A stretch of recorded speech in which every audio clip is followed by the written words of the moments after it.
The Miami Dolphins will not look the same when they take the field in 2025. You can already feel it. The energy around this roster has shifted, and whether that excites you or terrifies you depends on how much you believe in what Chris Grier is trying to sell.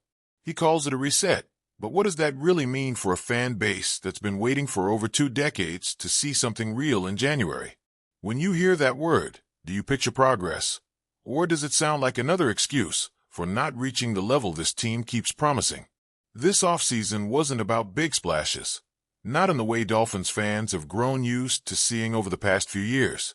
No massive bidding wars. No headlines with Miami swooping in at the last second to grab the prize free agent. Instead, it was subtraction. Familiar names gone, some willingly, others pushed out. Safety Javon Holland gone to the Giants.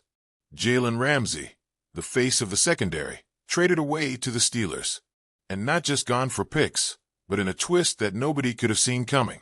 Traded for Minkah Fitzpatrick, the same Minkah that walked out years ago, the one whose departure was painted as irreconcilable. Now he's back.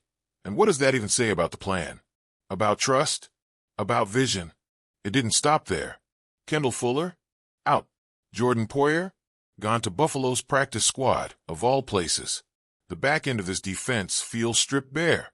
If you think about it, the Dolphins didn't just lose players, they lost identity.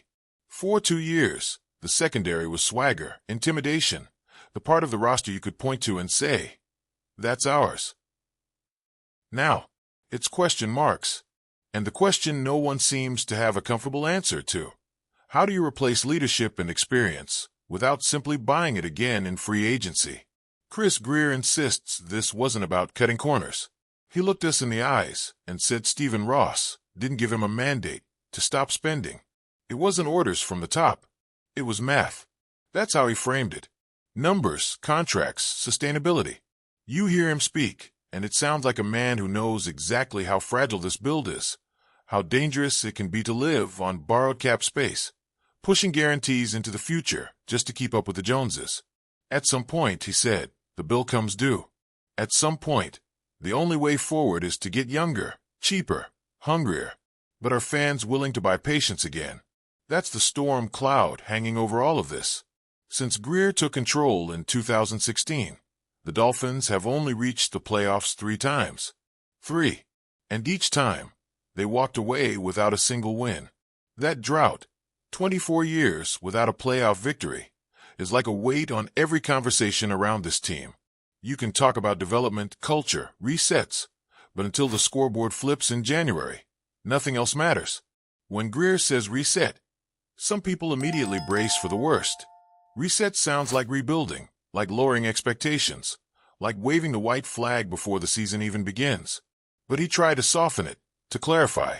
It wasn't about punting on 2025. It wasn't about giving up. His words carried insistence. The reset is financial, not competitive. The focus is still winning now. Winning this season. No excuses. No delays. And yet, if that's true, why does it feel like so many pieces have been ripped away? Maybe the answer lies in what they're not saying. Because while the losses on defense sting, the Dolphins are betting on something more subtle. They're betting that the core of this team, the stars still here, can carry them further than those names we've been used to seeing. They're betting on youth stepping in without hesitation, that the hunger of unproven players outweighs the comfort of veterans collecting checks. And they're betting, above all, that the offense, explosive, chaotic, built around speed and rhythm, will cover the cracks while the defense reshapes itself. Still, let's not ignore the elephant in the room. The Dolphins had one of the most talented cornerback duos in the league. Ramsey and Xavier Howard were supposed to be the foundation. Ramsey is gone. Howard, too, is no longer the future. Holland, who looked like the next superstar safety, now wears blue instead of aqua. For years, Miami's identity was supposed to be defense first. Now the identity feels stolen, ripped out and rewritten overnight. How does a team walk into a season with this many questions in the secondary and still claim it's about winning right now? And maybe that's where the Fitzpatrick twist comes in. Because no matter how you felt about him when he forced his way out, there's no denying the talent. He's still one of the most complete safeties in the league. Still the kind of player who can erase mistakes and flip momentum. Bringing him back isn't just about filling a hole. It's about rewriting history, about turning a sour ending into something hopeful again. Can he be the anchor this defense needs? Or will the ghosts of his first stint here linger too loud? That's a storyline you can't script any better. The odds don't seem impressed. BetMGM places Miami as the third best shot to win the AFC East, behind Buffalo and the Jets. Third best. Not exactly a vote of confidence for a team that's been chasing the crown for years.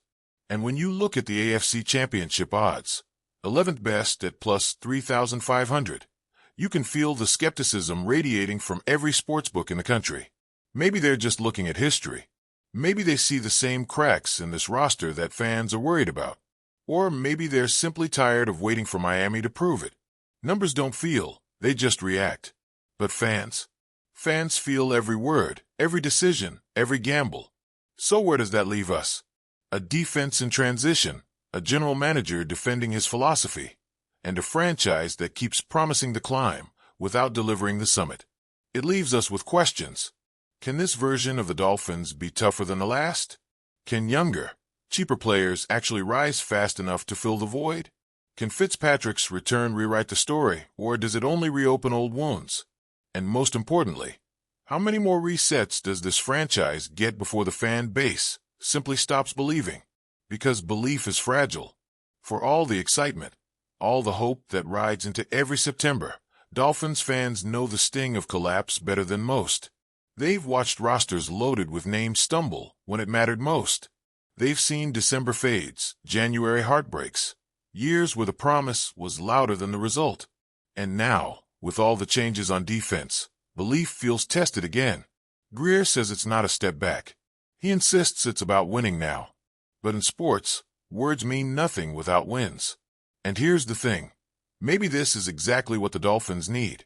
Maybe the arrogance of thinking stars alone could carry them had to be stripped away.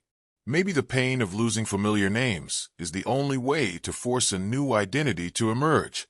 A younger, hungrier defense might stumble at first, but it might also bring a fire that the older core had lost. Or maybe it all crashes down, and we're left once again asking how long this drought can last. That's the thrill and the terror of where Miami stands right now. When you think about it, this isn't just a reset of contracts. It's a reset of trust. Between the front office and the fans. Between the past and the present. Between what Miami has been and what it's trying desperately to become.